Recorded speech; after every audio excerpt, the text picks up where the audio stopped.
सुगन्धिमुष्टिवर्धनम् उर्वारुकमिवबन्धनात् मृत्योर्मुक्षीयमामृतात् ॐ त्र्यम्बकं यजामहे सुगन्धिमुष्टिवर्धनम् उर्वारुकमिवबन्धनात् मृत्योर्मुक्षीयमामृतात् ॐ शान्ति शान्ति शान्तिः। ओम श्री महागणाधिपतये नमः। ओम श्री महागणाधिपतये नमः। ओम श्री महागणाधिपतये नमः।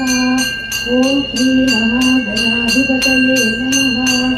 ओम श्री महागणाधिपतये नमः। ओम श्री महागणाधिपतये नमः। ओम सर्वेषां स्वस्तिर्भवतु सर्वेषां शान्तिर्भवतु सर्वेषां पूर्णं भवतु तवेद। ओम स्वस्ति प्रजाभ्यः परिपालयन्तां न्यायेन मार्गेण महीषा।